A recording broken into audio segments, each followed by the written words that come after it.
ఈరోజు ఈ వంగ మొక్క అండి.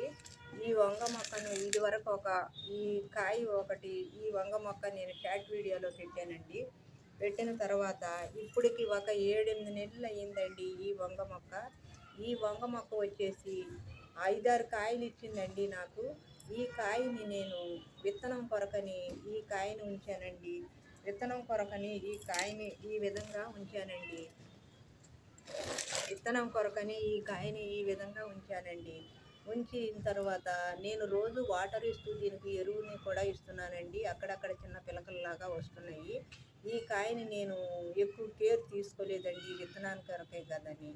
అప్పుడు ఈ కాయ ఏం జరిగిందంటేనండి, ఇది మంచిగా ఈ విధంగా ఇక్కడ ఈ సైడ్ అమ్మట మెత్తగా కుళ్ళిపోయింది. ఇప్పుడు దీన్ని నేను ఖరాబ్ అయిందండి. ఇంత భాగం వరకు ఖరాబ్ అయింది. విత్తనం కొరకని నేను ఉంచానండి. చూడండి ఏ విధంగా ఇది డ్యామేజ్ అయ్యిందో. ఇప్పుడు ఈ కాయని నేను పైకి వచ్చి వాటర్ పోయటానికని వచ్చానండి. హార్వెస్ట్ చేస్తున్నాను. ఇది హార్వెస్ట్ చేసి మనము ఈ కాయని ఎండబెట్టేస్తే ఇవి పనికొస్తే ఈ విత్తనాలు పనికొస్తాయండి. లేకపోతే ఈ మురిగిన ఈ కాయ అంతా వేస్ట్గా అయిపోతుందండి. ఈ కాయ ఈ విధంగా చూడండి ఎట్లా ఖరాబ్ అయిపోయిందో. విత్తనానికని నేను ఉంచానండి. ఈరోజు ఈ కాయని మనం మీకు వీడియో ద్వారా చూపించాలని నేను చూపిస్తూ వీడియో చేస్తున్నానండి. ఈ కాయని ఈ విధంగా ఇలా హార్వెస్ట్ చేస్తున్నానండి. ఈ కాయని ఈ కాండం వరకు మనం కట్ చేసేయాలండి. కట్ చేసిన తర్వాత మనకు అసలు ఆల్రెడీ ఈ కాయ కట్ చేయకుండానే ఈ సైడ్ అమ్మట ఈ విధంగా ఇంత కొమ్మలాగా వచ్చేసి ఇక్కడ ఇగురు వస్తుందండి. ఈ వంకాయ మొక్క అంత తొందరగా మనకి ఖరాబ్ అయిపోదండి. అది 2 సంవత్సరాల పాటైనా ఆ మొక్క అలా ఉంటుందండి.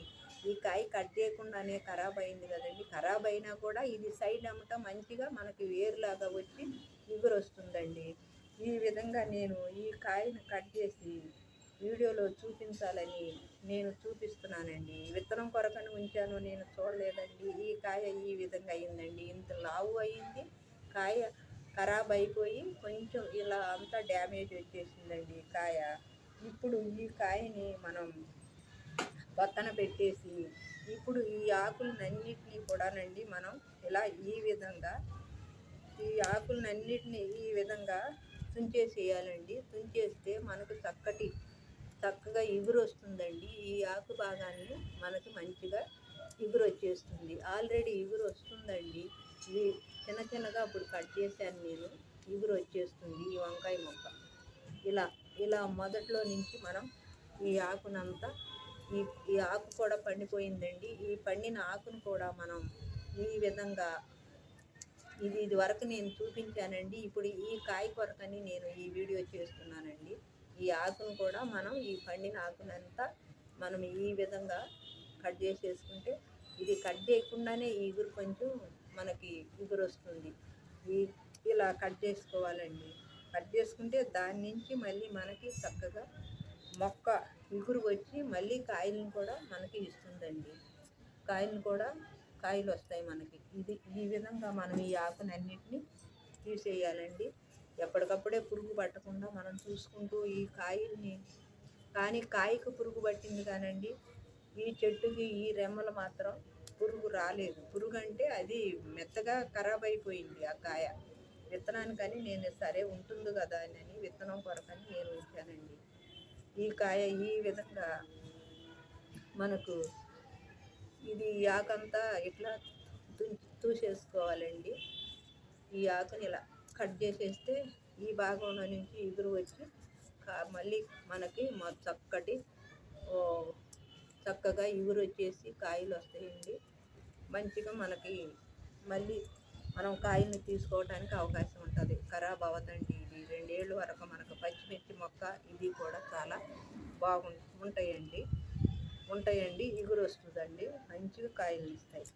ఇప్పుడు నేను దేని కొరకు నేను వీడియో చేశానంటేనండి, ఈ కాయ నేను అందరికీ చూపించాలని నేను వీడియో ద్వారా ఇప్పుడు ఇది హార్వెస్ట్కి పైకి వచ్చానండి. ఆ దోసకాయ హార్వెస్ట్ కానీ రెడీ ఉందని హార్వెస్ట్ చేస్తున్నానండి. ఈ ఈ కాయను కూడా నేను హార్వెస్ట్ చేసి వీడియోలో చూపించాలని నేను వీడియో ద్వారా తెలియజేస్తున్నానండి. ఇప్పుడు మనం ఈ కాయను తీసేసాం కదండి, ఈ ఆకులను కూడా మనం ఇలా తుంచేసుకుంటున్నాం కదండి. ఇప్పుడు మనం ఏం చేయాలంటే మట్టిని, ఈ ఈ కాండం అంతా మట్టిని మనం ఈ విధంగా మట్టిని అంత సాయినంతా మనం లూజ్ చేసేసుకోవాలండి. లూజ్ చేసుకుని చక్కగా దీనికి లైట్గా వాటరింగ్ ఇచ్చి, ఇప్పుడు మనం దీనికి చక్కగా కౌ మేనూర్, బియ్యం కడిగిన వాటరు, కౌ మేనూర్ ఇలాంటివి, కౌ మేనూర్ ఈ బియ్యం కడిగిన వాటరు అప్పుడప్పుడు ఇస్తూ కౌ మేనూరు కలిపి చక్కగా సైడ్ అమ్మట జిమ్మితే మంచిగా మనకి వస్తుందండి. ఈ మొక్కలు మంచిగా ఎరువు వస్తాయి. ఈ మొక్కలు మంచిగా మళ్ళీ మనకి కాయనిస్తుందండి. ఈ విధంగా మనం అంతా దీన్ని ఈ విధంగా చేసుకోవాలండి. చేసేసి ఈ సాయిల్ని అంతా లూజ్ చేసాను కదండి. రేపు